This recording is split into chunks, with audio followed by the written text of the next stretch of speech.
Tory Lanez was stabbed 14 times in prison. Both lungs collapsed. He nearly died.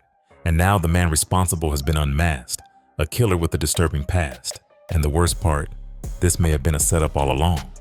On the morning of May 12th, 2025, just after 7:20 a.m., chaos broke out at the California Correctional Institution in Tehachapi. Inside one of the housing units, Tory Lanez, real name Daystar Peterson, was ambushed and stabbed repeatedly by another inmate. The prison, located over 100 miles north of Los Angeles in the Mojave Desert, is a medium and maximum security facility housing around 1,700 inmates. And on that morning, one of its most high-profile prisoners nearly lost his life. Tory was stabbed a total of 14 times, 7 in the back, 4 in the torso, 2 in the back of the head, and once in the side of the face.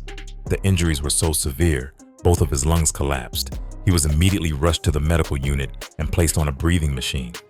By nightfall, an update was posted to Lanez's official Instagram account. Despite being in pain, he is talking normally, in good spirits, and deeply thankful to God that he is pulling through. The news of the stabbing spread quickly, and the public demanded answers. Who could have done this? Why? And how does someone get attacked this brutally inside a supposedly secure facility? Authorities didn't take long to identify the suspect. The man responsible for the attack was another inmate named Santino Casio, a 42-year-old serving a life sentence for second-degree murder. But that was just the tip of the iceberg.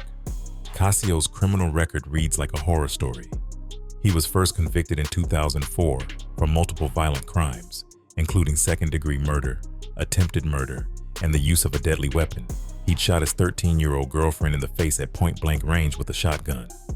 Forensic experts later testified the blast came from just 4 inches away. The scene inside the apartment was nightmarish. Blood and tissue had sprayed the walls and ceiling. Casio fled and went into hiding, only to be captured 2 weeks later. But that wasn't the end of his violence. In 2008, while already incarcerated, Casio attacked another inmate with a deadly weapon, adding 6 more years to his sentence. In 2018, he was caught manufacturing a weapon in prison and received another 2 years. His parole was denied in 2021, and his next hearing isn't scheduled until 2028. This is the man who stabbed Tory Lanez, not once, but 14 times. And then came the interview. Just days after the attack, TMZ released a recorded interview with Casio from behind bars. In it, Casio describes what happened in his own words. He claims he and Tory were once on good terms, even friendly. They ate together, they chilled, but things changed. Casio says he heard a rumor that Tory had put a hit out on him. The night before the stabbing, tensions ran high. Casio confronted Tory, who denied the accusation. But the next morning, Casio says Tory walked up to his cell, smirked, and showed something in his pocket.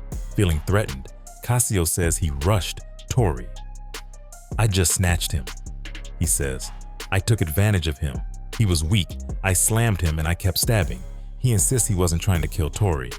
But when someone stabs a man 14 times, including in the back of the head and face, intent becomes harder to deny. Casio's story has major holes. No weapon was found on Tory. No one else saw the smirk.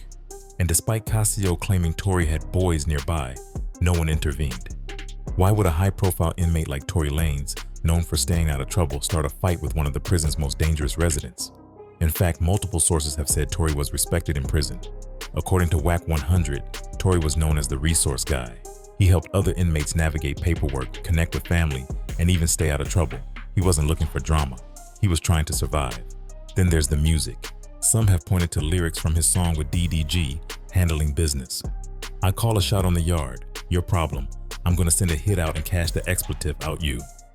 Did Casio take that line seriously? Was it paranoia? Or was it an excuse to go after someone he envied, feared, or simply hated?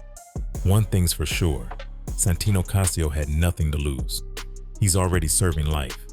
He's already committed multiple assaults in prison, and now with another brutal stabbing under investigation, he may never see another parole hearing again. Meanwhile, Tory Lanez continues to recover. He remains under medical supervision but is breathing on his own. His team says he's staying positive, but the trauma is undeniable. He was already serving a 10-year sentence, the 2020 shooting of Megan Thee Stallion, a case that rocked the music world. Megan testified in court that Lanez shot her in the feet after a party at Kylie Jenner's house. The public backlash was massive. and Tory was eventually convicted of 3 felonies, including assault with a semi-automatic firearm. Megan has since moved on, but she reportedly told the court that even from behind bars, Tory was harassing her through surrogates. A judge issued a protective order lasting until 2030. Despite the controversy, Tory Lanez has always had a strong following and undeniable musical talent. From his early mixtapes to chart-topping albums, his rise in the industry was built on creativity, versatility, and drive. He's collaborated with top artists, brought unique energy to every track, and even while incarcerated, his fans have rallied around him. To many, Tory isn't just an artist, he's a voice, a fighter, and someone who overcame industry politics, personal demons, and now a brutal attack just to stay standing. His resilience, both in music and in life, is what keeps people rooting for him. Now, Tory's legal team is fighting an appeal, but after the stabbing, many are wondering if he'll even survive long enough to get that second chance. And he'll probably try again. The question now isn't just about guilt, it's about how many more lives could be lost before something changes. Because in the unpredictable traffic of justice, pain, and survival, Tory Lanez just proved he's still in the lane of the living. And no matter how many roadblocks get thrown his way, he's not switching lanes anytime soon. Please like and subscribe if you like The Vibe by Clyde.